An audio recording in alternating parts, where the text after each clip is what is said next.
अच्छा, हम बीए की स्किल सेट पढ़ रहे थे या कैरेक्टरिस्टिक्स पढ़ रहे थे और या सॉफ्ट स्किल्स पढ़ रहे थे, तो वो भी हम कंटिन्यू कर सकते हैं। लेकिन आपको एक एसआरएस और डिज़ाइन डॉक्यूमेंट सबमिट करना है जिसमें पीपल हैड चैलेंजेस।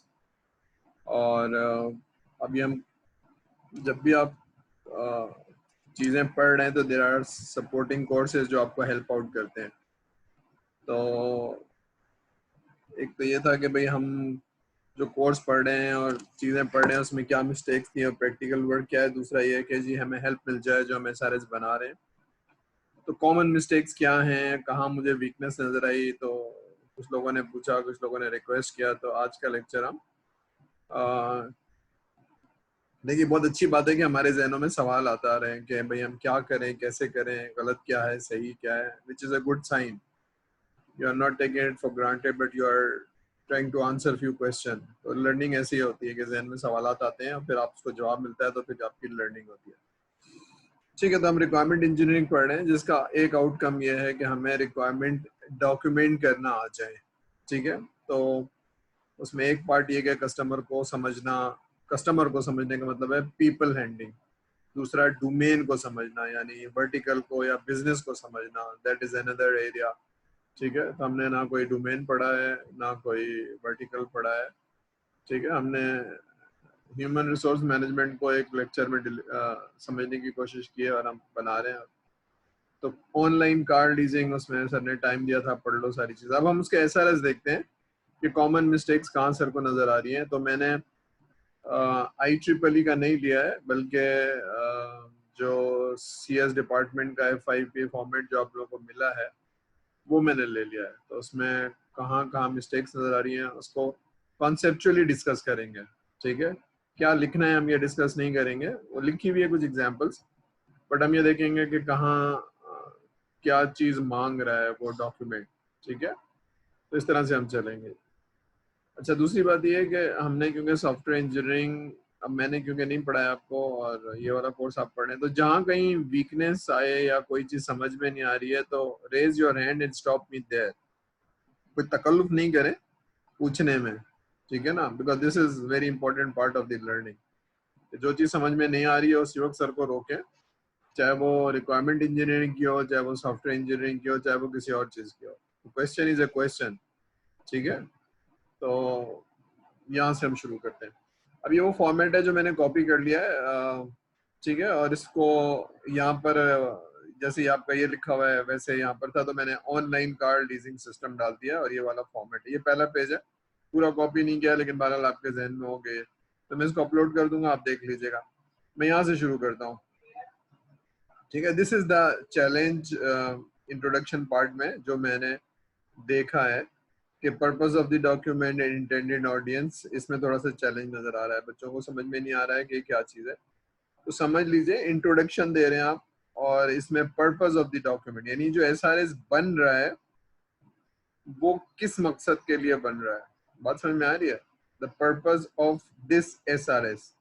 ठीक है, और इसको जरा उस हिसाब से देखिए कि आप एक प्रोडक्ट बना रहे हैं, किसी बैंक को बेच रहे हैं। ठीक है ना, ऑनलाइन कार लीजिंग सिस्टम किसी बैंक को ही दे रहे होंगे आप, HBL को, मीजान को। तो मीजान को स्टडी करने को दिया था, तो बहरहाल मीजान का नाम नहीं लिखा मैंने, एनी बैंक।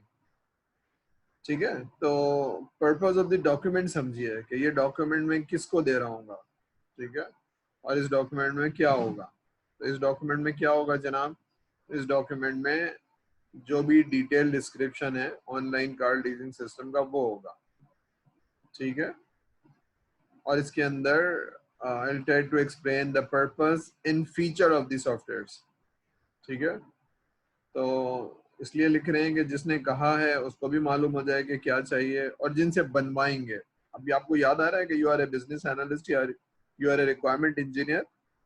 आप दरमियान में खड़े हैं और लेफ्ट साइड पे या किसी और साइड पे आपके बिजनेस के लोग खड़े हुए हैं जो रिक्वायरमेंट बता रहे हैं या समझा रहे हैं या अपनी नीड बता रहे हैं। On the other hand you have a team of the software development या टेक्नोलॉजी टीम। तो ये दोनों लोगों के लिए, लेकिन इस डॉक्यूमेंट का पर्पस क्या है कि description of the online car leasing system for a bank and the proposed features, ठीक है ना।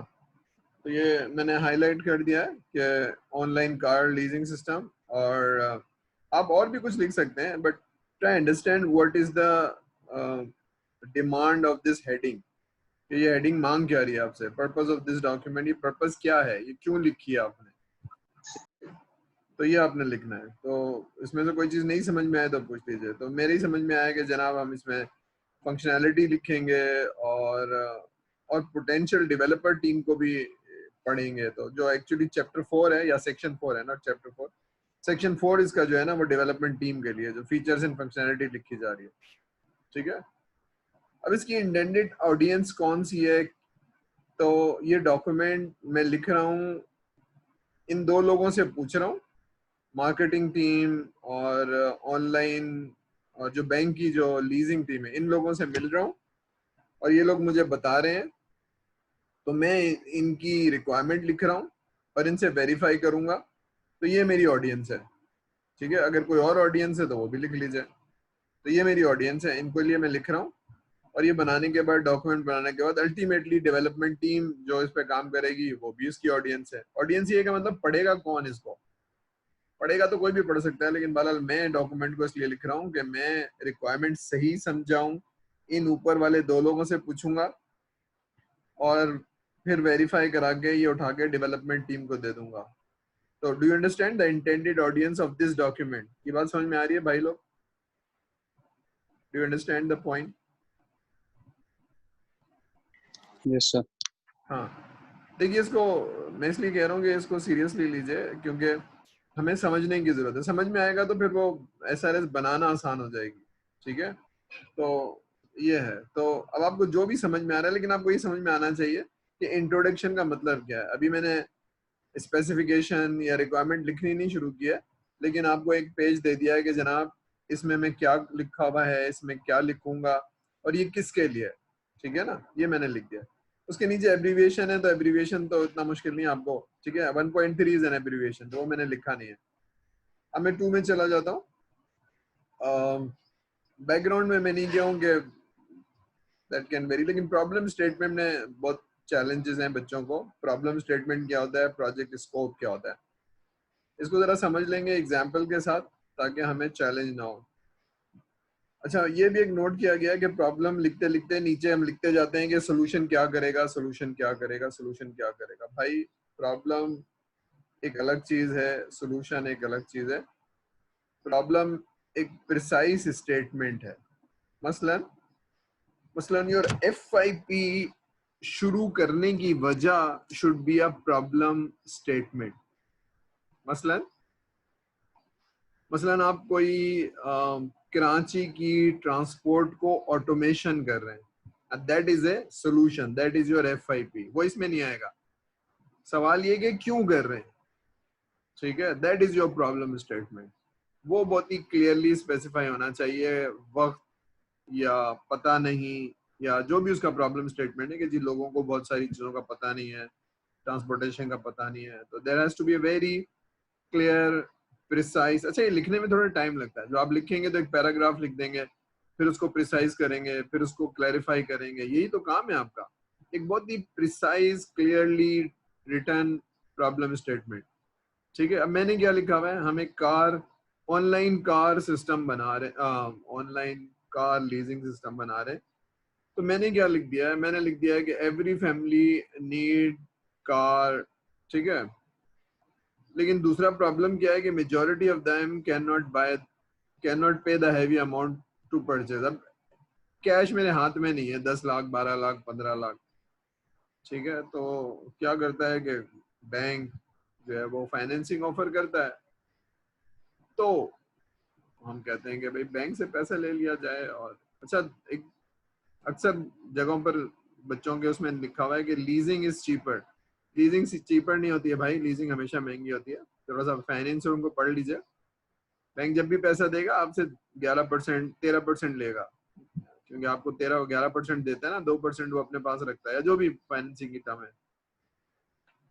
तो जो गाड़ी 10 लाख की लेते हैं वो 10 लाख में नहीं देगा, चीपर नहीं देता है, वो महंगी देगा, वो 13-14 लाख में देगा, वो अपनी परसेंटेज ले रहा होता है। एडवांटेज क्या है? एडवांटेज ये होता है कि आपके पास वन टाइम अमाउंट नहीं होती है, आप सैलरी से 20,000, 25,000 रुपए, 30,000 रुपए महीने के देते रहते हैं, 3 साल, 4 साल, 5 साल, तो आपके पास गाड़ी आ जाती है। तो what ever you understand is a problem यहाँ लिखेंगे आप, ठीक है? तो आप FIP क्यों बना रहे हैं, FIP क्यों कर रहे हैं, ये आपको लिखना होगा, ठीक है ना? तो व्हाट इज द प्रॉब्लम, तो जो भी आपका प्रॉब्लम स्टेटमेंट है वो बहुत ही क्लियर, इसमें सोल्यूशन वाली बात कुछ नहीं लिखेंगे, it should not have the solution part. मैं इसको थोड़ा सा बड़ा कर दूं ताकि आप लोगों को पढ़ने में मुश्किल ना हो, ठीक है? तो यहाँ तक बात समझ में आ रही है कि what is a problem statement? क्योंकि आप नहीं, आपसे सीनियर बच्चों को भी जब मैं प्रोजेक्ट मैनेजमेंट पढ़ा रहा था तो very crude problem statement and not having clarity in your problem statement, तो ये एक चैलेंज है। तो आपको समझना जरूरी है कि FIP कर क्यों रहे हैं, that reason is your problem statement. यहाँ तक बात समझ में आ रही है सब लोगों को? Everybody is clear? ठीक है। सोल्यूशन वाली बात यहाँ नहीं लिखेंगे कि इसमें क्या होगा क्या होगा, वो बाद में लिखेंगे, वो कहीं स्कोप में लिखेंगे, फंक्शनैलिटी में लिखेंगे। ये बात समझ में आ रही है? The solution part should not be problem statement. अब प्रोजेक्ट स्कोप क्या होता है? अब ये जो कुछ लिखा हुआ है इसको पढ़ने से पहले थोड़े कॉन्सेप्ट को समझ लें। What is a scope? पहली बात, स्कोप इज नॉट रिक्वायरमेंट। अक्सर लोग यहाँ रिक्वायरमेंट को लिख रहे होते हैं, रिक्वायरमेंट यहाँ नहीं लिखनी है, सेक्शन 4 में लिखनी है, functionality. So what is scope? Scope ये है, अच्छा मैं सॉफ्टवेयर को थोड़ी देर के लिए हटा रहा हूँ ताकि जहन में कॉन्सेप्ट आ जाए स्कोप क्या है। तो आपको मैं सिविल इंजीनियरिंग से, मैकेनिकल इंजीनियरिंग से एग्जांपल ले लूंगा, फिर आपको बताऊंगा। क्लास 7B ने एक पिकनिक करनी है, that is a different scope. Class 7B के बच्चों ने पूरे CS डिपार्टमेंट की पिकनिक करनी है, that's a different scope. Class के बच्चों ने पूरी यूनिवर्सिटी की पिकनिक करनी है, दैट्स अ डिफरेंट स्कोप। तो स्कोप क्या है? स्कोप ये है, ये करने के बाद आप क्या डिलीवर करेंगे, क्या डिलीवर करेंगे। तो अगर क्लास की पिकनिक कर रहे हैं that is a smaller deliverable, लेकिन अगर डिपार्टमेंट की कर रहे हैं that is even a larger deliverable, लेकिन पूरी यूनिवर्सिटी की पिकनिक कर रहे हैं that is much larger deliverable, ठीक है?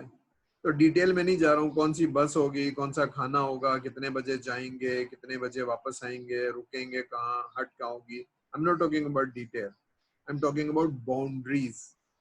ये बात समझ में आ रही है? Boundaries, what will be deliverable, ठीक है? तो डिटेल रिक्वायरमेंट कहाँ आएगी? सेक्शन 4 में आएगी। यहाँ हम ये बता रहे हैं क्या होगा और क्या नहीं होगा। तो ये एग्जाम्पल समझ में आ रही है पिकनिक वाली? अब प्रॉब्लम क्या है सॉफ्टवेयर के अंदर? सॉफ्टवेयर, क्योंकि पिकनिक तो एक टेंजिबल है ना, या अगर मैं कहूँ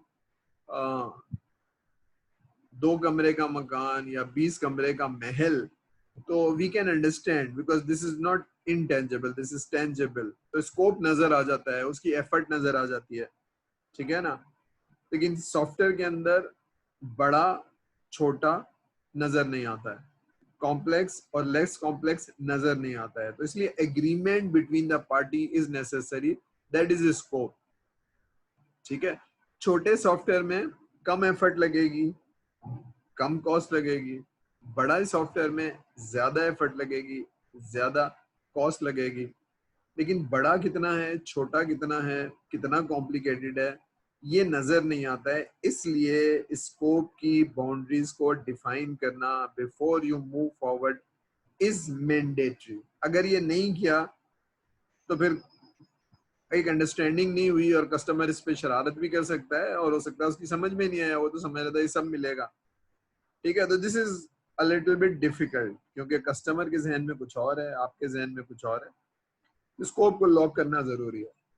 और सिविल इंजीनियरिंग में तो स्कोप लॉक हो जाता है ना, कि मैं कहूँ कराची से हैदराबाद की road, that's a different scope.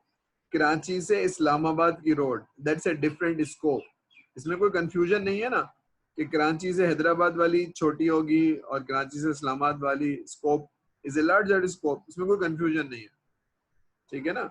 तो इस कंफ्यूजन क्या होती है, जो चीज इंटेंजिबल है, जो चीज नजर नहीं आ रही, इसलिए यहाँ पर क्योंकि स्कोप लॉक होगा तो एफर्ट लॉक होगी ना, यानी आप छोटी चीज है तो एफर्ट कम लगेगी, कॉस्ट कम लगेगी, इसी से हम ड्राइव करेंगे टाइम एस्टिमेशन और टीम कितनी लगेगी। ये बात समझ में आ रही है, स्कोप समझ में आ रही है, डिलीवरेबल्स या नहीं समझ में आ रही है, नीड मोर एग्जांपल्स, बात समझ में आ रही है भाई? आ रही है, ठीक है।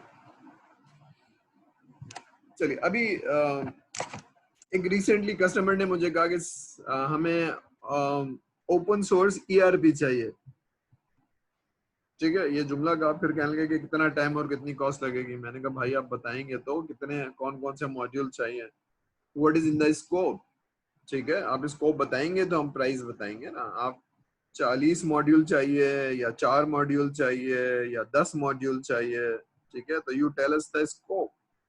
और फिर कितनी डेप्थ चाहिए, यानी जहां आप ले रहे हैं वो लार्ज एंड कॉम्प्लेक्स ऑर्गेनाइजेशन है या लेस, फॉर एग्जांपल 200 लोगों के लिए अगर ऑर्गेनाइजेशन है तो उसके ईआरपी में लेस कॉम्प्लेक्सिटी होगी, लेकिन 2000 लोग हैं तो ऑर्गेनाइजेशन में जो ईआरपी लगेगा वो ज्यादा कॉम्प्लेक्स होगी।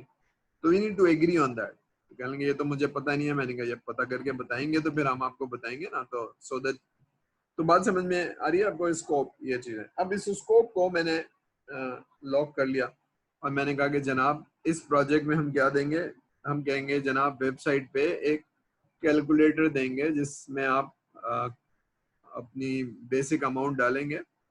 अक्सर होता ही है कि लोग मशवरा देते हैं कि यार तुम गाड़ी लीज करा लो और आजकल बहुत सस्ती है और 10,000 रुपये महीने पे मिल जाती है। अब इसके लिए मैं बैंक जाऊं मालूम करूं, तो मैं ऑनलाइन जाता हूं और मैं देख लेता हूँ कि 10,000 में गाड़ी मिलती भी है, तो पता चला कि नहीं 10,000 में तो नहीं मिलती है, 30,000 रुपये महीना देने पड़ेंगे कम से कम अच्छी गाड़ी के लिए, और 3 साल तक देने पड़ेंगे, तो दैट्स अ ह्यूज अमाउंट, ठीक है। तो मेरी तनख्वाह में से मैं 36 महीने 30,000 रुपये दे भी सकता हूँ या नहीं दे सकता हूँ, तो ये सारी चीजें, तो दैट इज वन। बाकी चीजें ऑनलाइन लीजिंग की तो हैं, लेकिन वो एक सॉफ्टवेयर है जिसमें बाकी चीजें ऑनलाइन नहीं है। मसलन लिखा हुआ है ना ऊपर, online not online through branch office. अगर आपको समझ में आ रहा है तो फिर आप आ जाइए, आपने एप्लीकेशन देनी होगी, एप्लीकेशन का अप्रूवल प्रोसेस होगा जो फोन पे हो जाएगा। अगर आपकी एप्लीकेशन अप्रूव हो गई तो फिर आपका रिकॉर्ड हो जाएगा, आप गाड़ी परचेज होगी, और अभी सारी परचेज ऑर्डर उस सॉफ्टवेयर के थ्रू होगी। जब गाड़ी जब आपको दी जाती है तो गाड़ी का इंश्योरेंस होता है, क्योंकि गाड़ी चोरी भी हो सकती है, आग लग सकती है, तो गाड़ी इंश्योरेंस तो वो एक्स्ट्रा कॉस्ट है, आप चाहे ना चाहे बहरहाल गाड़ी की इंश्योरेंस देनी होगी। रीपेमेंट मॉड्यूल, अब वो जो पेमेंट है उसकी आपको देनी होगी, फिर आखिर में अगर 30 साल पूरे गुजर गए, पैसे आपने पेमेंट किया, तो ये सारी चीजें एक एप्लीकेशन बनानी है। तो ये this is what is in the scope, इसके अलावा कुछ नहीं मिलेगा। नीचे मैंने कुछ लिखा हुआ है आपके उसमें है नॉट इन द स्कोप, तो ये मैंने लिख दिया है कि नॉट इन द स्कोप, ठीक है। Online application approval, application approval जो है वो ऑनलाइन नहीं है क्योंकि वो डॉक्यूमेंट मांगता है, ठीक है। कार इंश्योरेंस ये ऑनलाइन नहीं है, हो भी सकती है लेकिन बहरहाल मैं अभी नहीं दे रहा हूँ आपको, ठीक है। तो आई एम वेरी क्लियर कि ये सब मैंने आपको नहीं देना है, रीपेमेंट दूंगा लेकिन ये यहाँ पर आएगा, ठीक है। तो ऑनलाइन नहीं होगा ये, क्योंकि ऑनलाइन की पेमेंट क्रेडिट कार्ड और ये सारी चीजें ना तो चेक से तो नहीं हो सकती, फिर वो उनकी जो एक प्रोसेस है कि क्रेडिट कार्ड तो आप उसे ले नहीं सकते ना, लेकिन चेक तो आप ले लेते हैं, तो आप 36 चेक पहले ले लेते हैं गाड़ी देने से पहले, 36 चेक, पता नहीं आपको मालूम है, तो प्रोसेस यू शुड नो। तो what is included, what is not included, तो स्कोप लॉक करना और क्या दे रहे हैं और क्या नहीं दे रहे हैं। अच्छा अब ये क्यों इंपॉर्टेंट है, जो लोग FIP कर रहे हैं तो भाई FIP का स्कोप आपने डिफाइन करना है, आपके सुपरवाइजर ने नहीं करना है, आपकी जूरी ने नहीं करना है, ये आपका कमिटमेंट है कि 9 महीने में या 2 सेमेस्टर में आप क्या दे पाएंगे, based on your skill set, based on your time availability. अगर आप रोजाना 2 घंटे देते हैं या महीने में 2 घंटे देते हैं तो दिस इज योर चॉइस, ठीक है। तो आप क्या कर पाएंगे 9 महीने में वो यहाँ लिखेंगे। तो प्रॉब्ली FIP कमेटी चैलेंज नहीं करेगी कि कम है ज्यादा है, बहरहाल 1 साल का स्कोप होना चाहिए, लेकिन बहरहाल जो आपने लिखा है वो फिर वो लॉक हो जाता है, वो आपसे एक्सपेक्ट किया जाता है, फिर आप ये नहीं कह सकते कि ये मैंने कहा था कि डाल दूंगा लेकिन वो हो नहीं सका, तो इसमें नहीं डालिए फिर आप, ठीक है। तो whatever is not in the scope, just put it there, this is not in the scope, this is not in the scope, this is not in the scope, ठीक है। फॉर एग्जाम्पल आप कराची के किसी area को transport को automate कर रहे हैं, तो एप्लीकेशन तो बहुत आसान होगी, उसमें बसों के नाम चल जाएंगे, उनकी सारी चीजें चल जाएंगी, लेकिन पूरे कराची का डेटा डालना कोई आसान काम थोड़ी है, और वो चेंज भी हो जाता है, बसों के नाम चेंज होते हैं। तो ट्रांसपोर्टेशन आप पूरे कराची की ऑटोमेट नहीं कर सकते, आगे एप्लीकेशन बना सकते हैं, जैसे हमारी वेबसाइट है, हमारा वेब, अब वो है तो वही के सारी चीजें, लेकिन उसमें डेटा डालना एक बहुत मुश्किल काम है ना, महीनों सालों का काम है, उसमें कोई बैठ के डेटा डालता रहे। तो बात सारी है कि क्या करेंगे और क्या नहीं करेंगे, ये बहुत ही क्लियर होना चाहिए, ठीक है। यहाँ तक क्लियर है। हम थोड़ा नीचे चलें, प्रोजेक्ट स्कोप पे, प्रोजेक्ट के ऑब्जेक्टिव पे आ जाएं, ठीक है। तो प्रोजेक्ट के ऑब्जेक्टिव क्या है वो आपको क्लियर होना चाहिए कि प्रोजेक्ट करेगा क्या। तो हम ऑटोमेट कर रहे हैं the inquiry of the potential customer through website, ये मार्केटिंग ने बताया होगा आपको कि हम ये करना चाहते हैं। Customer will not have to visit bank initial inquiry, ठीक है ना, डिसीजन मेकिंग के लिए कि भाई मैं कर भी सकता हूँ, मैं अफोर्डेबल है कि नहीं है। तो किसी ने मुझे बताया कि यार गाड़ी ले लो, तो मुझे पता चलता है कि नहीं, अभी मैं 2 साल तक गाड़ी नहीं ले सकता, मोटरसाइकिल पे ही सफर करूंगा, बिकॉज उसने तो कहा था 10,000 में मिल जाती है, लेकिन 2-3 बैंक की वेबसाइट चला गया हूं तो वहां से मिलती नहीं है 10,000 में, ठीक है ना, या कोई अच्छी गाड़ी नहीं मिलती है। तो अफोर्डेबिलिटी चेक करने के लिए मैं ऑटोमेट कर लिया, ठीक है। तो ऑनलाइन लीजिंग कैलकुलेटर, ये जो नीचे वाली लाइनें पढ़ रहा हूं मैं, ये वाली लाइन है, this online leasing calculator will help individual in making decision whether he or she can afford, ठीक है। तो अगर है तो फिर एट दिस स्टेज वो बैंक के पास आ जाएगी, बैंक से हेल्प ले लेगा, जो भी है, speed up the leasing process by automating the process. तो ये है, तो जो भी आपकी ऑब्जेक्टिव है प्रोजेक्ट के वो आप लिख देंगे, ठीक है। इसी तरह से स्टेक होल्डर, अब ये लिखे हुए तो हैं लेकिन मैं डेफिनेशन बता देता हूँ, क्योंकि हमने पहले भी पढ़ा था और हम इसको थोड़ा सा रिवाइज कर लेते हैं, तो शायद पहले समझ में अगर नहीं आया था तो हम यहाँ लिख लेते हैं, यहाँ थोड़ा सा कंफ्यूजन है। Who is a stake holder, ये जो प्रोजेक्ट दे रहे हैं आप या जो कर रहे हैं, इस पे किसको इम्पैक्ट आने वाला है, कौन से लोगों का स्टेक है इस पे, कौन से लोगों का स्टेक है इस प्रोजेक्ट में, they are all stake holder, ठीक है।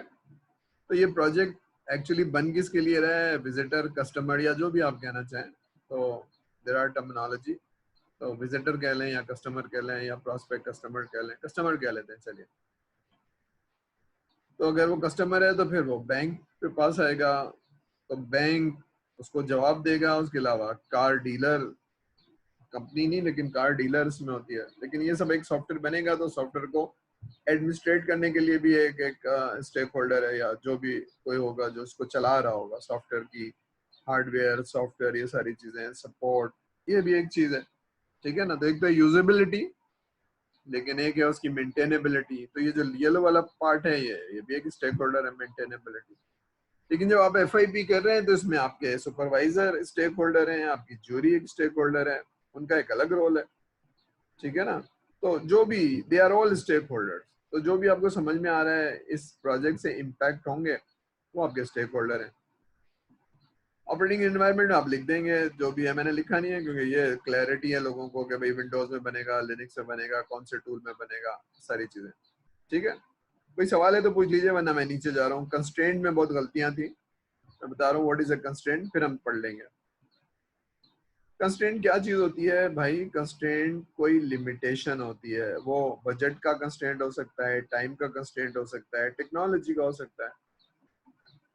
तो बनाने से पहले, ठीक है, बनाना क्या है, देखिए वो ये है सेक्शन 4, क्या बनाना है, यहाँ फीचर्स एंड फंक्शनैलिटी लिखनी है, उसमें भी हम आते हैं।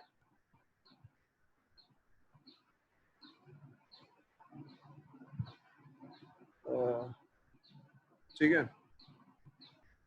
लेकिन बनाने से पहले कुछ एग्रीमेंट है बिटवीन द स्टेक होल्डर्स, तो अगर मैं बैंक के लिए कुछ बना रहा हूँ तो बनाने से पहले मुझे मालूम होना चाहिए कि क्या करना है, कौन से टूल इस्तेमाल करने हैं, कौन सी डेटाबेस इस्तेमाल करनी है, वरना तो सारी मेहनत जाया जाएगी। So what are the limitations? What are the constraints? What I cannot do? What I can do? ठीक है, तो मुझे मालूम होना चाहिए कस्टमर की एनवायरनमेंट, कस्टमर की नॉलेज। ठीक है, तो ये मैं नहीं कर सकता हूँ। मसलन मैं लेटेस्ट टूल पे काम नहीं कर सकता हूँ। क्यों? इसलिए कि बैंक के पास लाइसेंस नहीं है। ठीक है, बैंक के पास पुराना ऑपरेटिंग सिस्टम है और उनके पास 2500 लाइसेंस हैं, वो नया ऑपरेटिंग सिस्टम नहीं लेंगे। तो बात समझ में आ रही है? What are the limitation? तो वो आपको मालूम होना चाहिए। तो आपके एफआई में कोई लिमिटेशन नहीं है, लेकिन जब आप एसआरएस बनाते हैं तो आपको मालूम होना चाहिए बैंक का कौन सा ऑपरेटिंग सिस्टम है, बैंक का कौन सा डेटाबेस है और उसका वर्जन कौन सा है, and what are the tools acceptable to the IT team. हम कह रहे हैं जावा पे बनाएंगे, बैंक की टीम कह रही है हमें तो जावा आती नहीं है, आप डॉट नेट पे बनाइए या फलाने पे बनाइए। ये बात समझ में आ रही है? There are certain technology constraints जिसका आपको पता होना चाहिए। बजट का कंस्ट्रेंट ये हो सकता है कि 15 लाख के अंदर अंदर बनाना है। टाइम का कंस्ट्रेंट हो सकता है इस टाइम से पहले पहले बनाना है। ठीक है ना? तो जब आप एसआरएस बनाते हैं तो ये आपको पहले से मालूम होना चाहिए। ये बात समझ में आ रही है? What are the constraints? भाई लोग समझ में आ रही है? Yes sir, yes sir. ठीक है, एक बार बता दें। एक बात बता दें, इसके अलग से पैसे होंगे। ठीक है, अच्छा चलिए मैं बता रहा हूँ। देखिए, जब भी आप रिक्वायरमेंट लेते हैं 3 चीजें पूछते हैं। एक तो रिक्वायरमेंट पूछते हैं, उसके अलावा अजम्पशंस पूछते हैं और कंस्ट्रेंट्स पूछते हैं। क्यों पूछते हैं? इसलिए कि ये प्रोजेक्ट को सक्सेसफुल करने के लिए रिक्वायरमेंट तो डिलीवर करनी है या फंक्शनैलिटी डिलीवर करनी है, लेकिन कोई लिमिटेशन तो नहीं है, कोई अजम्पशन तो नहीं है आपका। अगर है तो हमें बता दें, हम उसको करेक्ट कर दें। कोई लिमिटेशन है तो हमें बता दें ताकि हम उसको करेक्ट कर दें। प्रोजेक्ट शुरू करने से पहले ये जरूरी है that you should no any limitation of the project. मसलन एक प्रोजेक्ट करने जा रहा हूँ बैंक पे और मेरी टीम ओरेकल पे सॉफ्टवेयर बना रही है, डेटाबेस जो है वो ओरेकल यूज कर रही है। तो जाके जब वो पूछती है बैंक से कि हम ओरेकल पे बनाए, वो कहते हैं ना ना ना भाई, हमारे पास माइक्रोसॉफ्ट है, तुम ओरेकल पे मत बनाना। तो you can not use Microsoft, sorry you can not use Oracle. या वो कहते हैं हमारे पास ओपन सोर्स है भाई, हम लाइसेंस नहीं लेंगे। तो now you can not have development on using Oracle. ये कंस्ट्रेंट हो गया आपका। ये बात समझ में आई? आई समझ भाई? जी सर, आ गई। ठीक है, अज्यूम करिए कि आप लेटेस्ट टूल पे काम कर रहे हैं और आपने एक एप्लीकेशन बना दी 2 महीने में। कस्टमर के पास गए तो उसने उठा के बाहर फेंक दी। क्यों? एप्लीकेशन तो बहुत जबरदस्त है, सब कुछ है, मगर वो कहेगा कि भाई इसे तुम बना के लाए हो, मेरे पास लाइसेंस नहीं है, तो मैं 300 लोगों का लाइसेंस अलग से लूं। ये तो तुम्हारी सॉफ्टवेयर डेवलपमेंट की कॉस्ट से ज्यादा है, क्योंकि माइक्रोसॉफ्ट तो जेब में हाथ डालता है तो फिर निकालता ही नहीं है। ठीक है ना? माइक्रोसॉफ्ट या ओरेकल, ये जो कमर्शियल वेंडर है, दे आर वेरी एक्सपेंसिव। तो बात समझ में आ रही है? तो यू शुड नो। बताने का मकसद ये है कि आप लोगों का जो फोकस है वो सिर्फ रिक्वायरमेंट पर है, डेटाबेस पर है, रिपोर्ट पर है, लेकिन जब आप सोल्यूशन देते हैं, देखिए आप रिक्वायरमेंट इंजीनियर है तो आपको बिगर पिक्चर पता होनी चाहिए। कस्टमर क्या एक्सपेक्ट कर रहा है, कस्टमर की एनवायरनमेंट क्या है, कस्टमर क्या सोच रहा है। ठीक है, तो before you start developing you should know what are the limitations. हम ये नहीं कर सकते हैं लेटेस्ट टूल, हमें पुराने टूल पे काम करना चाहिए क्योंकि बैंक के पास ये वाला है। ठीक है, या वो टीम कहेगी कि भाई हमारी टीम तो ट्रेन नहीं है जावा में, तो आप उस पर बना के मत दीजिए, क्योंकि आप बना के दे देंगे तो हमसे हैंडल नहीं होगा। तो फिर अब आप कहेंगे यार हमें तो वो सीखना पड़ेगा अगर इनसे बिजनेस करना है। तो स्टार्टिंग ऑफ ए प्रोजेक्ट फिर आपको सीखना पड़ेगा या उनको सिखाना पड़ेगा। तो देयर आर सर्टेन लिमिटेशन। अब ये कंस्ट्रेंट्स हैं। ठीक है, फॉर एग्जांपल एक कंपनी थी जो ऑटोमेटिक जो आपकी इंटरनेट बैंकिंग खरीद रही थी, आज से 8-9 साल पुरानी बात है, एक्चुअली मीज़ान ही खरीद रही थी। ठीक है, लेकिन कंस्ट्रेंट क्या था? उस जमाने में इंटरनेट इतना अच्छा नहीं होता था, टेलीफोन लाइन से, मोडेम से आप लॉग इन करते थे। तो उसकी लिमिटेशन क्या थी या उसका कंस्ट्रेंट क्या था एप्लीकेशन का? कि अगर 18-19 मिनट के अंदर आपका कनेक्शन इस्टेब्लिश हो गया तो ठीक है, वरना वो टाइम आउट करके बाहर आ जाती है। तो कराची हैदराबाद में तो प्रॉब्ली कुछ अच्छी जगहों पर कस्टमर कनेक्ट हो जाएगा, लेकिन बाकी जगहों पर जहाँ इंटरनेट अच्छी, ये मैं बता रहा हूँ 8-9 साल पुरानी जब इंटरनेट नया नया आया था, ठीक है, तो इतनी अच्छी कनेक्टिविटी नहीं थी। दैट वाज अ कंस्ट्रेंट कि एप्लीकेशन तो बहुत अच्छी है लेकिन आप यूज कर नहीं सकते, क्योंकि जब तक आपका इंटरनेट कनेक्टिविटी अच्छी नहीं होगी तब तक आप यूज नहीं कर सकते। तो रिक्वायरमेंट लिखने से पहले आपको लिमिटेशंस पता होनी चाहिए, कंस्ट्रेंट्स पता होना चाहिए। अगर आपको याद आ रहा है, अब मैं थोड़ा सा थ्योरी पढ़ा रहा हूँ, अगर आपको याद आ रहा है, हमने बीए का कोर कॉन्सेप्ट मॉडल पढ़ा था, जिसमें हमने नीड पढ़ा था, हमने स्टेक होल्डर पढ़ा था। चलिए मैं वो डायग्राम दोबारा से दिखा देता हूँ, आपको याद आ जाए, और फिर मैं इस पे दोबारा से आ जाऊंगा।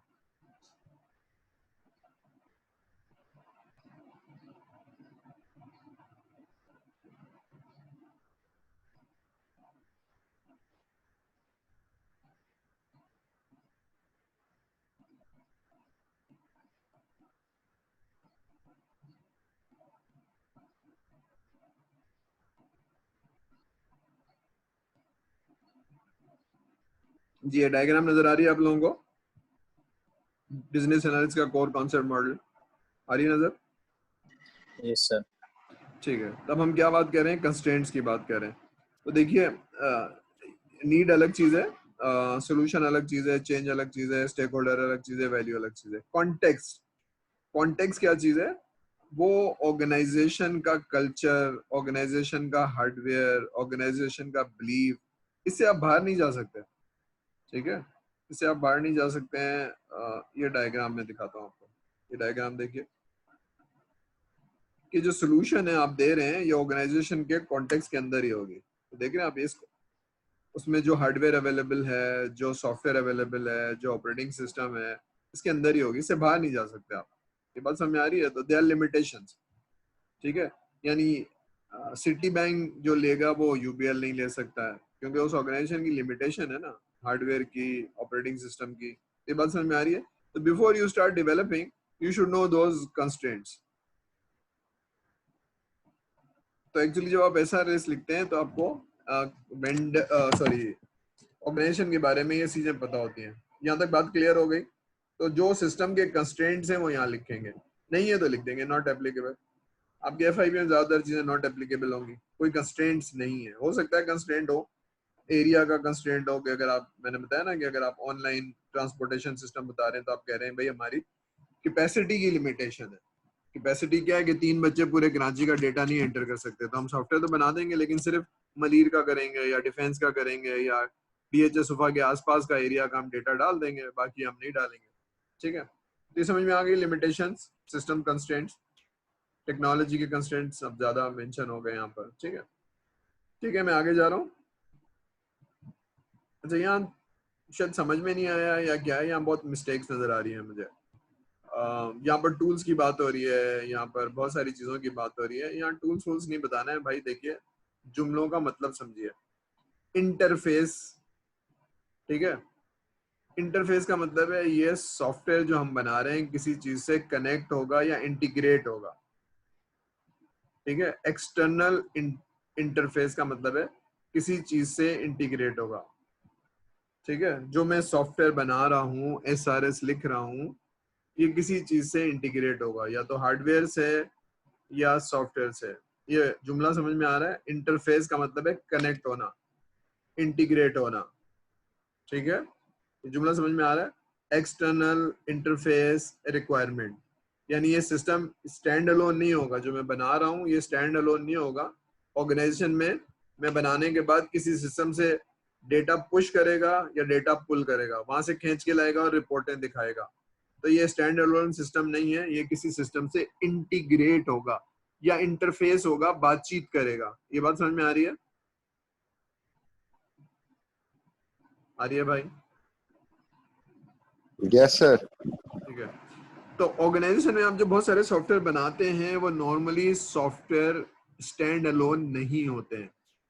मसलन जैसे हमने कहा आपको ह्यूमन रिसोर्स मैनेजमेंट सिस्टम बनाइए, तो human resource management system normally stand alone नहीं होगा।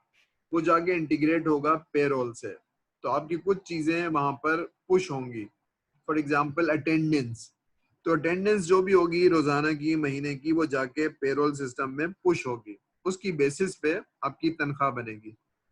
तो पेरोल HR सिस्टम जो है वो इंटीग्रेट होगा, यानी 3.2 में आप लिखेंगे कि हमारा जो ह्यूमन रिसोर्स मैनेजमेंट सिस्टम है वो पेरोल से इंटीग्रेट होगा। तो बिफोर यू स्टार्ट आपको मालूम होना चाहिए इनमें कौन सी चीज मुझे डालनी है, किस फॉर्मेट में होगी और किस किस सिस्टम से इंटीग्रेट होगी। अभी काम शुरू नहीं हुआ है, लेकिन काम शुरू करने से मैंने पता होना चाहिए कि भाई उनके सिस्टम में लीव कैसे होती है, उसका स्ट्रक्चर क्या है, कितनी बड़ी फील्ड है और कौन सी है, तो वो ही मेरे सिस्टम में होगी और यहाँ से पुश हो जाएगी और वहां गिर जाएगी और ये महीने में एक दफा चलेगी।